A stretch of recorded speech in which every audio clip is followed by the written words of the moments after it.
दोस्तों इस चैनल पे फर्स्ट ईयर वाले स्टूडेंट्स को बहुत सारे सब्जेक्ट पढ़ाए जाते हैं जैसे कि Hindi, English, pol science, history etcetera. तो सिंपली आपको उन सब्जेक्ट्स की वीडियो देखने के लिए चैनल के आइकन पे क्लिक करना है एंड देन आपके सामने जब अगला इंटरफेस ओपन होगा तो आपको प्लेलिस्ट वाले ऑप्शन पे क्लिक करना है। तो प्लेलिस्ट वाले ऑप्शन पे क्लिक करने के बाद जब आपके सामने बहुत सारी प्लेलिस्ट ओपन होंगी तो आप यहाँ पे देख सकते हैं यही सारे आपकी सब्जेक्ट की सारे चैप्टर वाइज वीडियो मिल जाएंगी आपको यहाँ पे। तो आप एक एक करके वो सारे चैप्टर्स देख सकते हैं।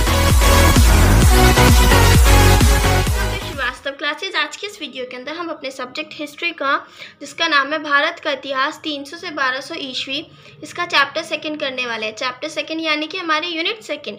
तो फ्रेंड्स हमारी जो यूनिट है ये खुद ब खुद एक चैप्टर है, तो ये हमारा, इसलिए हमने इसको चैप्टर सेकंड भी बोल दिया। हमारे यूनिट 2 का नाम है गुप्त और वाकटक, राज्य और प्रशासन, अर्थव्यवस्था, समाज, धर्म, साहित्य और कला। तो हमने हमारी यूनिट 2 को 4 पार्ट्स के अंदर डिवाइड किया है फ्रेंड्स, और ये हमारी फर्स्ट पार्ट है और हम ऑलरेडी हमारी फर्स्ट यूनिट करा चुके हैं, जिसका लिंक आपको डिस्क्रिप्शन बॉक्स में मिल जाएगा। तो चलिए स्टार्ट करते हैं अपना सेकेंड यूनिट। तो फर्स्ट टॉपिक है हमारा ऐतिहासिक प्रवृत्तियाँ। तो ब्रिटिश के विंसेंट स्मिथ जैसे शाही लेखकों ने प्राचीन यानी कि पुराने भारत को अंधा युग कहा है। तो ब्रिटिश के शाही लेखक थे जैसे कि विंसेंट स्मिथ, उन्होंने हमारा जो पुराना भारत था, प्राचीन टाइम का जो हमारा भारत था, उसको अंधा युग कहा है। और उनके हिसाब से अंग्रेज़ों को इससे भारत में फूट डालो, राज करो में सफलता मिली। तो उनके हिसाब से भारत एक अंधा युग था। तो इस अंधा युग होने की वजह से अंग्रेज़ों को भारत में फूट डालो और राज करो वाली नीति अपनाने में सफलता मिली। नेक्स्ट हमारा पॉइंट है, राष्ट्रवादी इतिहासकारों ने प्राचीन भारत की उपलब्धियों को सामने रखा और इसे स्वर्ण युग कहा। तो अब राष्ट्रवादी शब्द का मतलब क्या हुआ? राष्ट्रवादी का मतलब नेशनलिस्ट, यानी कि जो अपने देश के बारे में सोचे। ठीक है, तो ये जो इतिहासकार थे देश के बारे में सोचने वाले अपने, तो उन्होंने प्राचीन भारत की जितनी भी उपलब्धियां थी यानी कि जितनी भी अचीवमेंट्स थी उन सबको सामने रखा और प्राचीन भारत को स्वर्ण युग कहा। राष्ट्रवादियों की नज़रों में गुप्त काल राष्ट्रीय एकता, आर्थिक संपन्नता, कला, स्थापत्य और साहित्य में अपनी सफलता के कारण बाकी सभी अवधि यानी कि काल से आगे निकल गया। तो जो भी राष्ट्रवादी इतिहासकार रहे थे उनकी नज़रों में गुप्त काल जो था वो अपनी राष्ट्रीय एकता यानी कि उसके अंदर एकता थी, आर्थिक संपन्नता थी यानी कि पैसों से रिलेटेड भी वो संपन्न थे, कला, स्थापत्य और अपने साहित्य में सफलता के कारण गुप्त काल जो था बाकी काल से आगे निकल गया। बाकी अवधियों यानी कि जो मुगल काल वगैरह रहे होंगे, है ना, तो इन सब से आगे निकल गया। मार्क्सवादी इतिहासकारों ने राष्ट्रवादी इतिहास लेखन की छानबीन यानी कि समीक्षा, छानबीन को समीक्षा भी कहते हैं, करते हुए गुप्त काल के लिए भारतीय सामंतवाद का सिद्धांत प्रस्तुत किया। तो मार्क्सवादी इतिहासकार जो थे उन्होंने राष्ट्रवादी इतिहास लेखन यानी कि जो भी अपने देश से रिलेटेड, अपने राष्ट्र से रिलेटेड जो भी इतिहास लिखा गया था उसकी छानबीन की गई और मार्क्सवादी इतिहासकारों ने गुप्त काल के लिए भारतीय सामंतवाद का सिद्धांत दे दिया। नेक्स्ट हमारा जो पॉइंट है वो है, मार्क्सवादी इतिहासकारों का मानना था कि गुप्तों ने ब्राह्मणों को कर से संबंधित सुविधा के साथ साथ भूमि दान करना भी शुरू कर दिया था। तो जो भी मार्क्सवादी इतिहासकार थे उनका ये मानना था कि जो गुप्त काल के जो भी शासक रहे होंगे यानी कि गुप्तों ने ब्राह्मणों को टैक्स से रिलेटेड सुविधाएं दे दी। कर यानी कि टैक्स, तो उस टाइम पे ब्राह्मणों को टैक्स नहीं देना पड़ता था और बल्कि उसके साथ साथ उनको भूमि दान करना भी शुरू कर दिया। यानी कि अब शासक जो थे पहले तो वो ब्राह्मणों से टैक्स लेते नहीं थे, लेकिन अब उन्होंने उसके साथ साथ बाद में ब्राह्मणों को भूमि दान में देना भी शुरू कर दिया। और गुप्त वंश के बाद के शासक जो रहे यानी कि जब गुप्त काल खत्म हो गया तो उसके बाद जो शासक आए उन्होंने ब्राह्मणों को प्रशासकीय यानी कि प्रशासन से रिलेटेड और न्यायिक अधिकार भी दे दिए। भूमि अनुदान, भूमि अनुदान का मतलब होता है भूमि दान में देना, भूमि का दान। तो भूमि अनुदान से अर्थव्यवस्था में सामंतवाद को बढ़ावा मिला। अब ये सामंतवाद क्या है? सामंतवाद वो शासन व्यवस्था जिसमें राज्य की भूमि बड़े बड़े जमींदारों के अधिकार में रहती थी, तो ऐसी शासन व्यवस्था को सामंतवाद कहते हैं। तो भूमि अनुदान से सामंतवाद को बढ़ावा मिला। किसानों पर भारी कर यानी कि टैक्स लाद दिया गया। तो क्या हुआ? ब्राह्मणों से तो टैक्स लिया नहीं जाता था, लेकिन अब जितने भी शासक थे उन्हें अपना प्रशासन चलाने के लिए, अपने राज्य चलाने के लिए पैसा तो चाहिए। तो वो पैसा कहाँ से आएगा? तो वो पैसा उन्होंने किसानों से वसूलना शुरू कर दिया। और कैसे? उन पर भारी भरकम टैक्स लगा दिए। छोटी छोटी चीज के लिए उन्हें टैक्स देने पड़ते थे। नेक्स्ट हमारा पॉइंट है, भारतीय सामंतवाद के धार्मिक और सांस्कृतिक पक्षों में पाखंडी तांत्रिकों की तूती बोलने लगी थी। तो भारतीय सामंतवाद के जो धार्मिक और सांस्कृतिक पक्ष थे, यानी धर्म से रिलेटेड और संस्कृति से रिलेटेड जो भी पक्ष थे, उनमें तांत्रिकों की तूती बोलने लगी। यानी कि जो पाखंडी तांत्रिक होते हैं उनका बोलबाला होने लगा, लोग उन्हें बहुत ज़्यादा पूछने लगे। नेक्स्ट हमारा टॉपिक है स्वर्ण युग का मिथक। तो भारत के इतिहास में गुप्त काल को स्वर्ण काल यानी कि स्वर्ण युग के नाम से भी जाना जाता है। तो हमारे भारत के इतिहास में गुप्त काल को स्वर्ण काल और यानी कि स्वर्ण युग भी बोला जाता है। इस काल में राजनीतिक इतिहास मुख्य रूप से अभिलेखों और सिक्कों के आधार पर तैयार किया गया। तो इस काल में जो राजनीतिक इतिहास रहा होगा उसको वहाँ से मिले हुए अभिलेख और सिक्कों के आधार पर तैयार किया गया। इतिहासकारों ने गुप्त काल को स्वर्ण युग इसलिए कहा है क्योंकि गुप्त काल में हर पक्ष उनके अनुसार उत्कर्ष के शिखर पर था। तो इतिहासकारों ने गुप्त काल को स्वर्ण युग क्यों कहा? क्योंकि इतिहासकारों के हिसाब से गुप्त काल में जो हर पक्ष था, यानी कि हर चीज से रिलेटेड गुप्त काल में इतिहासकारों के अनुसार वो शिखर पर था। यानी कि जितनी तरक्की होनी चाहिए थी इतिहासकारों के हिसाब से उस काल में, तो गुप्त काल में वो तरक्की हो रही थी, वो अपनी चरम सीमा पर थे। तो इसकी वजह से इतिहासकारों ने गुप्त काल को स्वर्ण युग कहा। गुप्त काल को मुख्य रूप से इसलिए चुना गया क्योंकि उसमें संस्कृत के उत्तम कोटि के साहित्य की रचना हुई। तो गुप्त काल को ही क्यों चुना गया? क्योंकि इसके अंदर संस्कृत के उत्तम कोटि के यानी कि बहुत अच्छे साहित्यों की रचना हुई संस्कृत के, और कला की गुणवत्ता में खासी वृद्धि हुई। यानी कि कला जो होता है आर्किटेक्ट वगैरह, तो इन सब में भी बहुत ज़्यादा गुणवत्ता हुई, यानी कि वृद्धि हुई। नेक्स्ट हमारा गुप्त काल को ब्राह्मणीय पुनर्जागरण के रूप में भी देखा गया। तो गुप्त काल जो है उसको ब्राह्मणीय पुनर्जागरण के रूप में देखा गया। ब्राह्मणीय पुनर्जागरण यानी कि ब्राह्मणी यानी कि ब्राह्मण और पुनर्जागरण यानी कि इनसे दोबारा से इनका उदय। तो गुप्त काल में ब्राह्मणों का दोबारा से उदय हुआ, तो इसको इसलिए ब्राह्मणीय पुनर्जागरण के रूप में भी देखा गया। स्वर्ण युग समृद्ध वर्ग को दिखाता था। तो स्वर्ण युग जो है वो अमीर वर्ग जो था उसको दिखाता था। भारत के इतिहास में कम से कम 3 काल ऐसे हैं जब कलात्मक और साहित्यिक अभिव्यक्तियां काफ़ी अच्छी रही हैं। अभिव्यक्ति का वैसे तो मतलब होता है फ्रेंड्स अपने आप को शो करना, यानी कहते हैं ना उसने अपनी पर्सनैलिटी कैसे शो की, अभिव्यक्त की है। तो अभिव्यक्त का मतलब प्रकट करना या फिर प्रकाशन। तो यहाँ पे जो मैं अभिव्यक्ति का वर्ड मैं यूज़ कर रही हूँ वो थोड़ा अलग है। तो भारत के इतिहास में कम से कम 3 काल ऐसे थे जब कला से रिलेटेड और साहित्यिक अभिव्यक्तियां जो थी वो काफ़ी अच्छी रहीं। यानी कला में भी बहुत ज़्यादा वृद्धि हुई और साहित्यों में भी बहुत ज़्यादा वृद्धि हुई। तो ये काल है मौर्योत्तर और गुप्त काल, चोल वंश का काल और मुगल काल। तो ये 3 काल ऐसे थे जिनमें कला से रिलेटेड और साहित्य से रिलेटेड बहुत ज़्यादा रचनाएं हुई और वृद्धि हुई। गुप्त काल की संस्कृति केवल उत्तर भारत तक सीमित नहीं थी क्योंकि दक्कन में इसकी संस्कृति के विकास के उदाहरण मिलते हैं। तो अब गुप्त काल जो है ऐसा कहा जाता है कि इसकी जो संस्कृति थी यानी कि इसका जो कल्चर था वो सिर्फ उत्तर भारत तक ही सीमित नहीं रहा, क्योंकि दक्कन में भी इसकी संस्कृति के बारे में पता चलता है, संस्कृति के विकास के उदाहरण मिलते हैं। नेक्स्ट हमारा पॉइंट है पुरातत्व शास्त्र से प्राप्त अधिक सटीक साक्ष्य यानी कि सबूत जो होते हैं। तो पुरातत्व शास्त्र है, इससे हमें बहुत ज़्यादा अच्छे सटीक साक्ष्य मिले जिनसे ये पता चलता है कि गुप्त काल जो है इसमें अधिकांश लोगों का जो जीवन शैली थी वो सामान्य थी। यानी कि जो लोग अपनी उनका जो डेली लाइफस्टाइल था, जीवन शैली यानी कि उनका लाइफस्टाइल जो था वो बहुत कॉमन था, बहुत सामान्य था। जैसे उस टाइम पे लोगों का मतलब ऐसा नहीं था कि बहुत ज़्यादा अमीर गरीब, मतलब उनका लाइफस्टाइल बहुत ज़्यादा इजी था। खुदाई किए गए जगहों से संकेत मिलता है कि गुप्त काल के पूर्व काल में औसत जीवन स्तर बेहतर रहा होगा। तो अब खुदाई किए गए जगहों से ये पता चलता है कि गुप्त काल के पूर्व काल में औसत जीवन स्तर जो था वो बेहतर रहा, यानी कि गुप्त काल का जो शुरुआती दौर था उसमें जीवन स्तर लोगों का वो अच्छा रहा होगा। नेक्स्ट हमारा जो टॉपिक है वो इम्पॉर्टेंट है फ्रेंड्स, जो कि है गुप्तों का उद्भव। तो इसके अंदर हम गुप्त काल के जो भी शासक रहे इम्पॉर्टेंट उनके बारे में पढ़ेंगे, और गुप्त काल जो है इसका उदय कैसे हुआ ये पढ़ेंगे। तो ये इम्पॉर्टेंट टॉपिक है, इसको आप अंडरलाइन कर लो, ठीक है। तो फर्स्ट पॉइंट है हमारा, गुप्त वंश के बारे में अधिक साक्ष्य प्राप्त नहीं हुए हैं।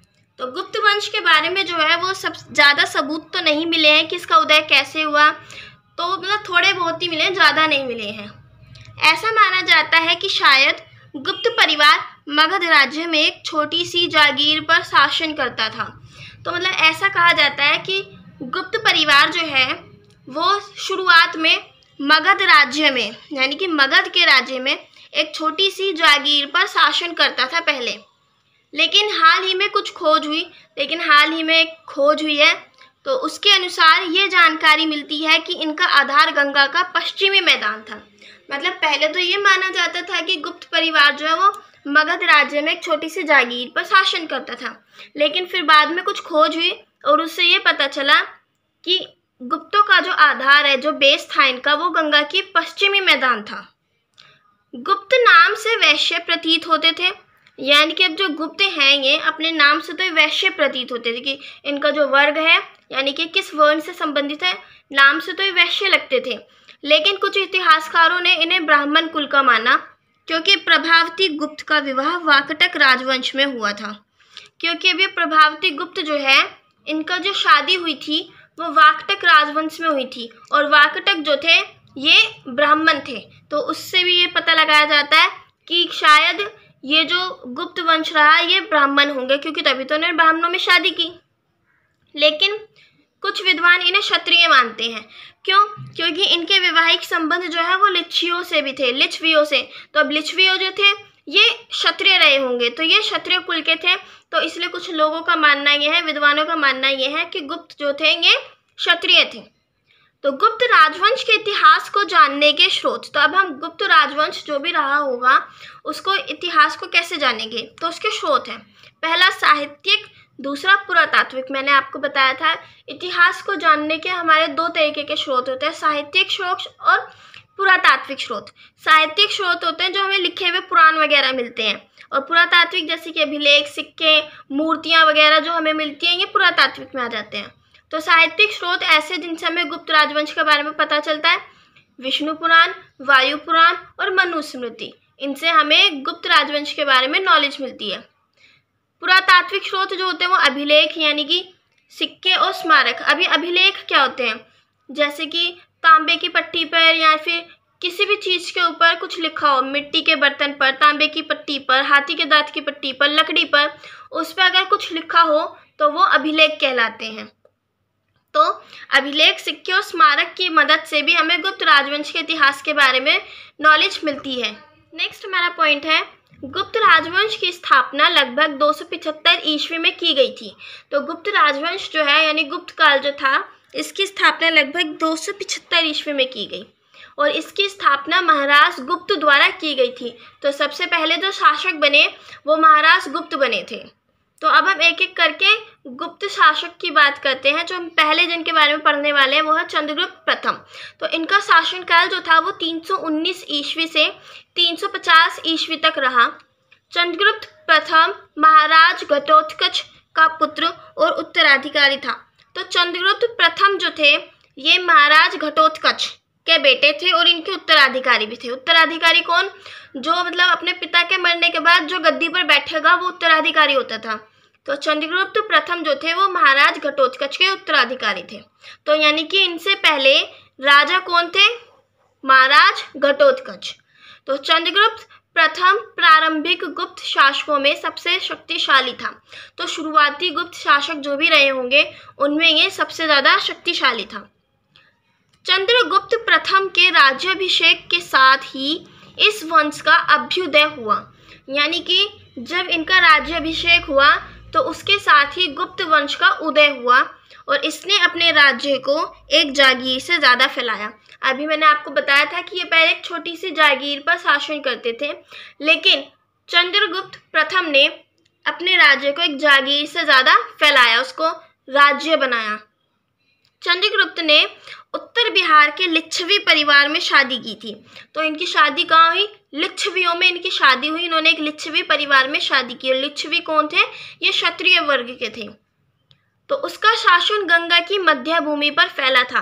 तो चंद्रगुप्त प्रथम का शासन जो था वो गंगा की मध्य भूमि पर फैला था। गंगा की मध्य भूमि यानी कि मगध, साकेत और प्रयाग, यहाँ तक फैला हुआ था। नेक्स्ट हमारा पॉइंट है, चंद्रगुप्त प्रथम ने महाराज धीराज की उपाधि ग्रहण की। यहाँ तक कि इस उपाधि का महत्व घट गया था क्योंकि हर छोटा मोटा शासक इसका उपयोग करने लगा था। तो ये जो थे, इन्होंने महाराज धीराज यानी महाराजाओं का भी महाराज, इसकी उपाधि ग्रहण की। और जब इन्होंने ये उपाधि ग्रहण की तब तक जो है इस उपाधि का महत्व जो था वो घट गया था। ऐसा क्यों? क्योंकि उस टाइम पे जो भी छोटे मोटे शासक बने उन्होंने इनका उपाधियों का इस्तेमाल करना शुरू कर दिया। उपाधि क्या होती है? अपने नाम के आगे ना फ्रेंड से लगा लेते हैं, जैसे शहनशाह है ना, और महाराज धीराज। तो ऐसी उपाधियाँ होती है जिनको ये अपने नाम के आगे लगा लेते हैं ताकि इन्हें और ज़्यादा सम्मान मिले। लेकिन उस टाइम पे ये जो उपाधियाँ थी इनका महत्व कम हो गया क्योंकि हर छोटा मोटा जो भी राजा बनता वही इसका उपयोग करने लग जाता उपाधियों का। तो नेक्स्ट पॉइंट है हमारा, चंद्रगुप्त एक दूरदर्शी सम्राट था। तो ये जो है एक दूरदर्शी सम्राट थे। क्यों? क्योंकि दूरदर्शी का मतलब होता है दूर तक देखने वाला। तो इन्होंने क्या है, अपना जो राज्य जो है उसका विस्तार किया, वो दूर की सोच कर किया कि मैं अब मतलब मैं भी ना रहा तो मेरे बाद जो मेरे उत्तराधिकारी आएंगे तो उन्हें कोई दिक्कत नहीं होनी चाहिए। चंद्रगुप्त के विवाह का विवरण जो है वो स्वर्ण सिक्कों से प्राप्त होता है। तो चंद्रगुप्त जो थे इनके विवाह के बारे में हमें सोने के सिक्कों से पता चलता है। क्यों? इन्होंने सोने के सिक्के बनवाए थे और उन पर अपने विवाह का विवरण लिखवाया था। तो यानी एक तो इनके टाइम पर सोने के सिक्के थे, इससे हमें ये पता चलता है। और गुप्त संवत ये किताब है जो कि 300-1920 ईस्वी में छपी थी। तो इसमें चंद्रगुप्त के राज्यारोहण की यादों की सूचक है, यानी कि ये जो किताब है इसमें चंद्रगुप्त के राज्यारोहण की यादें हैं इस किताब के अंदर। तो इसको पढ़कर भी हमें चंद्रगुप्त प्रथम के इतिहास के बारे में यानी कि उनके जीवन शैली के बारे में बहुत सारी इंफॉर्मेशन मिलती है। नेक्स्ट जो हमारे हैं वो है समुद्रगुप्त। तो मतलब समुद्रगुप्त से पहले भी बहुत सारे शासक आए होंगे लेकिन ये इंपॉर्टेंट है इसलिए हम इन्हें पढ़ रहे हैं। तो इनका जो शासनकाल था ये 350 से 375 ईस्वी तक माना जाता है। तो समुद्रगुप्त एक महान शासक था। तो ये जो है एक महान शासक थे और इसे भारत का नेपोलियन भी कहा जाता है। अशोक स्तंभ जो कि इलाहाबाद में है उस पर एक लंबी प्रशस्ति में समुद्रगुप्त के शासनकाल की जानकारी मिलती है। अब ये प्रशस्ति क्या है? प्रशस्ति मतलब एक ऐसा लिखा हुआ लेख होता है फ्रेंड्स जिसके अंदर किसी चीज़ की, किसी व्यक्ति की तारीफ भरी हो, तो उसको प्रशस्ति कहते हैं। तो अशोक स्तंभ जो हमारी दिल्ली के महरौली में आज भी, जो कि इलाहाबाद में है, दिल्ली वाला नहीं, जो कि इलाहाबाद में है, उसके ऊपर एक बहुत लंबी चौड़ी प्रशस्ति लिखी हुई है समुद्रगुप्त के बारे में। तो उसके अंदर शासनकाल की जानकारी मिलती है इनके, और इसमें समुद्रगुप्त के विजय अभियान के बारे में भी जानकारी मिलती है। समुद्रगुप्त का दावा था कि उनके पिता ने 335 ईस्वी में उन्हें अपना उत्तराधिकारी नियुक्त किया। तो समुद्रगुप्त का ये मानना था, उन्होंने ये दावा किया था कि उनके जो पिता थे उन्होंने उनको 335 ईस्वी में अपना उत्तराधिकारी बना दिया था। गुप्त अभिलेख पद्य और गद्य दोनों का मिला जुला रूप है। तो अब ये जो गुप्त अभिलेख मिलते हैं यानी कि गुप्त काल के जितने भी अभिलेख मिलते हैं हमें, उसमें पद्य और गद्य दोनों का मिला जुला रूप है। गया और नालंदा में समुद्रगुप्त के राज्यकाल में लिखे गए 2 तांबे की पट्टियां मिली हैं। तो गया और नालंदा जो है उनके अंदर समुद्रगुप्त के राज्यकाल में यानी कि जब समुद्रगुप्त का काल रहा होगा तो उस टाइम में लिखी गई 2 तांबे की पट्टियां मिली हैं। तो जिन पर आज भी इतिहासकारों का विवाद चल रहा है कि ये समुद्रगुप्त के काल की ही है या फिर कैसे कैसे, आज भी जो भी हमारे इतिहासकार हैं इन दोनों पट्टियों को लेकर विवादित है। उस प्रशस्ति में समुद्रगुप्त के व्यक्तित्व यानी कि उनकी पर्सनैलिटी, उनकी उपलब्धियां यानी कि उनकी अचीवमेंट्स, उन्होंने अपने टाइम पे क्या क्या अचीवमेंट्स अचीव की और उसके द्वारा विजय क्षेत्र का गुणगान किया गया है। तो वो जो प्रशस्ति हमें अशोक स्तंभ पर लिखी हुई मिलती है उसके अंदर उनके व्यक्तित्व के बारे में बताया गया है, उनके अचीवमेंट्स के बारे में बताया है और उन्होंने उनके मतलब विजय क्षेत्र के बारे में उन्होंने कैसे कैसे कहाँ कहाँ जीत पाई उसका उनमें गुणगान किया हुआ है। इस प्रशस्ति को हरिसेन नाम के व्यक्ति ने लिखा है। तो अब कोई ये पूछे कि उस प्रशस्ति को किसने लिखा, तो उसको हरिसेन नाम के व्यक्ति ने लिखा था। समुद्रगुप्त ने दक्कन में जंगली इलाकों के राजाओं को हराकर अपने अधीन कर लिया था। तो दक्कन में आएगा यहाँ पे। तो जो भी समुद्रगुप्त थे उन्होंने दक्कन में जितने भी जंगली इलाके थे उनके राजाओं को हराया और अपने अधीन कर लिया, यानी कि अपने अंडर में ले लिया उनको। अब वो जितने भी राजा थे उनको समुद्रगुप्त के नीचे रहकर काम करना पड़ता। समुद्रगुप्त ने आर्यव्रत के 9 राजाओं को हराया। तो समुद्रगुप्त ने आर्यव्रत के भी 9 राजाओं को हराया और राजस्थान में पूर्व के गण संघों में 9 क्षेत्रों को अपने अधीन किया। तो ये जितनी भी बातें मैं आपको छोटी छोटी बता रही हूँ फ्रेंड्स, ये आपको याद रखनी पड़ेंगी। मुझे नहीं पता आपके एग्जाम ऑफलाइन होंगे ऑनलाइन होंगे, लेकिन स्टडी तो आपको करनी पड़ेगी ना। तो ये जो छोटी छोटी बातें हैं जिनको आपको याद करना पड़ेगा।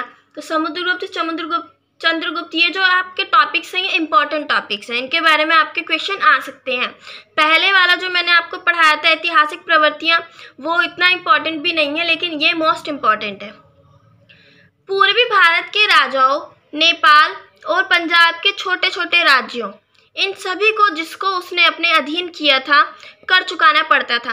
तो क्या हुआ, पूर्वी भारत के जितने भी राजा थे, नेपाल और पंजाब के छोटे छोटे जितने भी राज्य थे उनके जो राजा रहे होंगे, तो इन सभी को जो है समुद्रगुप्त ने अपने अधीन कर लिया, यानी कि इन सबको हराया और अपने साथ जोड़ लिया अपने राज्य के अंदर।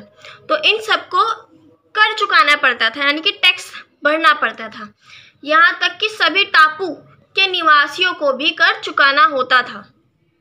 नेक्स्ट हमारा पॉइंट है, समुद्रगुप्त ने जल विभाजक और उत्तरी राजस्थान में सरदारों की शक्ति को भी नष्ट कर डाला। तो जो समुद्रगुप्त थे उन्होंने जल विभाजक और राजस्थान में जितने भी सरदार थे उन सबकी शक्ति को खत्म कर दिया, यानी उन सबके राज्यों को खत्म कर दिया। समुद्रगुप्त ने अश्वमेध यज्ञ भी कराया था, तो ये इम्पोर्टेंट है। तो समुद्रगुप्त ने अश्वमेध यज्ञ कराया। तो अश्वमेध यज्ञ क्या होता है, इसमें क्या होता है फ्रेंड, अश्व का मतलब होता है घोड़ा।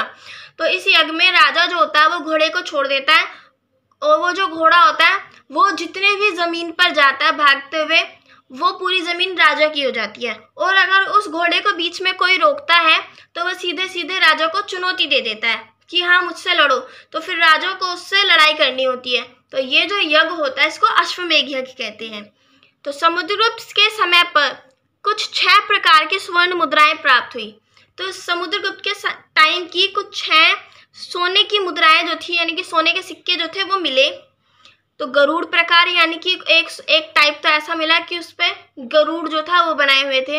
एक पर धनुर्धारी प्रकार, यानी कि सोने के सिक्के थे उनके ऊपर धनुर्धारी, यानी कि हाथ में धनुष लिए हुए कोई बनाया हुआ था। तीसरा परशु प्रकार।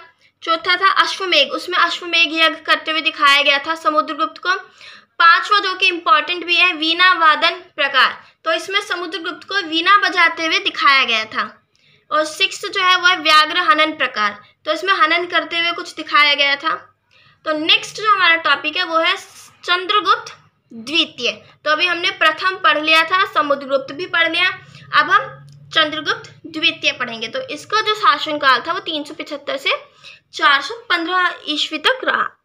तो चंद्रगुप्त द्वितीय जो थे इनको विक्रमादित्य भी कहा जाता है और ये समुद्रगुप्त के पुत्र और उत्तराधिकारी थे, यानी समुद्रगुप्त के बेटे थे और उनके उत्तराधिकारी भी थे। ये एक महत्वपूर्ण और शक्तिशाली शासक बना। तो और ये जो द्वितीय थे इनको एक धर्मनिष्ठ शासक भी कहा जाता है, यानी कि धर्म के प्रति बहुत ज़्यादा उत्तरदायी थे, धर्म को बहुत ज़्यादा पालन करते थे। चंद्रगुप्त द्वितीय ने अपने समय के 3 प्रमुख राजवंशों के साथ वैवाहिक संबंध स्थापित किए। तो ये जो द्वितीय थे इन्होंने अपने टाइम के 3 बड़े बड़े राजवंशों के साथ वैवाहिक संबंध बनाए। तो पहला नागवंश, दूसरा वाकटक वंश, तीसरा कदम्ब वंश। तो नागवंश जो था इनके राजकुमारी कुबेर नांगा का जो विवाह था वो चंद्रगुप्त द्वितीय के साथ हुआ। और चंद्रगुप्त द्वितीय के जो बेटे थे कुमारगुप्त प्रथम, इनका विवाह कदम्ब वंश के साथ हुआ, यानी कि कदम्ब वंश में जो इनकी बेटी थी उनके साथ हुआ। चंद्रगुप्त द्वितीय की जो पुत्री थी, इनकी जो बेटी थी प्रभावती गुप्ता, उनका विवाह वाकटक वंश में हुआ। ये मैंने भी आपको पहले भी बताया था। तो इनकी बेटी का विवाह वाकटक वंश में हुआ। तो इस तरीके से इन्होंने 3 वंशों के साथ वैवाहिक संबंध स्थापित किए। नेक्स्ट हमारा पॉइंट, वैवाहिक संबंध बनाने के बाद चंद्रगुप्त द्वितीय ने अपना विजय अभियान शुरू किया। विजय अभियान यानी कि अब उन्होंने क्या किया, इन सब राजवंशों के साथ मिलकर जिनके साथ उन्होंने वैवाहिक संबंध स्थापित किए, अब उन्होंने दूसरे राज्यों पर हमले करने शुरू कर दिए और उन्हें जीतना शुरू कर दिया। तो अब उन्होंने अपना विजय अभियान शुरू कर दिया और जिसका उद्देश्य था दुनिया को जीतना। चंद्रगुप्त द्वितीय ने उदार चेतना और वीरता का प्रदर्शन किया। तो इन्होंने एक उदार चेतना और वीरता का भी प्रदर्शन किया, जीत कर, मतलब जितने भी वो जगह पे जाते थे यहाँ पे विजय प्राप्त करके आते थे। समुद्रगुप्त की मृत्यु संबंधी घटनाओं पर लिखे नाटक देवी चंद्रगुप्त में रामगुप्त को उनके पुत्र के रूप में बताया है। तो अब समुद्रगुप्त की मृत्यु से रिलेटेड कुछ घटनाएं, उन पर लिखा हुआ एक नाटक है जिसका नाम है देवी चंद्रगुप्त। तो उसके अंदर चंद्रगुप्त द्वितीय की बजाय रामगुप्त को उनका बड़ा बेटा बताया गया है और इसमें बताया गया है कि रामगुप्त जो है वो शकों से हार गया था। शक यानी कि ये भी एक राजा रहे होंगे उस टाइम पे, जैसे गुप्त थे तो ऐसे शक थे, तो उनसे वो हार गया और उसने अपनी बीवी को उन्हें समर्पित कर दिया, यानी ये कह दिया कि हाँ अब तुम मेरी बीवी को ले जाओ। इस बात पर उनके छोटे भाई यानी कि चंद्रगुप्त द्वितीय जो थे वो चिढ़ गए और उन्होंने रामगुप्त को मार डाला। तो ये कहानी है एक छोटी सी। तो रामगुप्त को मारने के बाद उन्होंने राम की पत्नी से शादी कर ली, यानी कि रामगुप्त की बीवी से शादी कर ली, एक तरीके से अपनी भाभी से शादी कर ली। और इस कहानी की सच्चाई का मतलब पता जो है वो रामगुप्त के सिक्कों और अभिलेखों पर लिखे लेखन से चलता है। तो अब ये कैसे पता चला कि ये कहानी जो है ये सच्ची है? तो जो रामगुप्त के टाइम पर जो सिक्के और जो अभिलेख लिखवाए गए थे उनसे ये पता चला। इन्होंने चांदी के सिक्के भी जारी किए। तो चंद्रगुप्त द्वितीय जो थे इन्होंने सोने के सिक्कों के साथ साथ चांदी के सिक्के भी जारी किए। द्वितीय ने पश्चिम में शक शासकों की शक्ति को खत्म किया। इन्होंने क्या किया, जो इस शक शासक थे इनकी शक्ति को खत्म कर दिया और ये लोग उस समय गुजरात और कटियावाड़ में शासन करते थे। तो जो शक शासक थे ये उस समय गुजरात और कटियावाड़ में शासन करते थे। तो चंद्रगुप्त द्वितीय ने इनका शासन ही खत्म कर दिया। चंद्रगुप्त द्वितीय ने पश्चिमी जगत के साथ व्यापारिक संबंध भी स्थापित किए। तो इन्होंने पश्चिमी जगत के साथ यानी पश्चिम में जो भी थे देश राज्य वगैरह उनके साथ व्यापारिक संबंध भी स्थापित किए चंद्रगुप्त द्वितीय ने। तो ये हमने जो भी पढ़ा ये हमने अपने गुप्त शासकों के बारे में थोड़ा थोड़ा पढ़ लिया। आई होप फ्रेंड्स आपको ये समझ आया होगा। अगर आपको इससे रिलेटेड कोई भी डाउट है तो आप प्लीज़ मुझे कमेंट कीजिए, मैं आपका डाउट क्लियर करने की पूरी कोशिश करूँगी। तो फ्रेंड्स आप हैं हमारी सोशल साइट जैसे कि फेसबुक, इंस्टाग्राम, टेलीग्राम पर भी ज्वाइन कर सकते हैं जिनका लिंक आपको डिस्क्रिप्शन बॉक्स में मिल जाएगा। और अभी हमने अपना ट्विटर पे भी एक पेज बनाया तो आप हमें वहाँ पर भी फॉलो कर सकते हैं और अपने डाउट्स क्लियर कर सकते हैं, तो जिसका लिंक भी आपको डिस्क्रिप्शन बॉक्स में मिल जाएगा। Thanks for watching. जय हिंद, जय भारत। पसंद आए तो लाइक कीजिए, सब्सक्राइब कीजिए एंड शेयर तो ज़रूर कीजिए।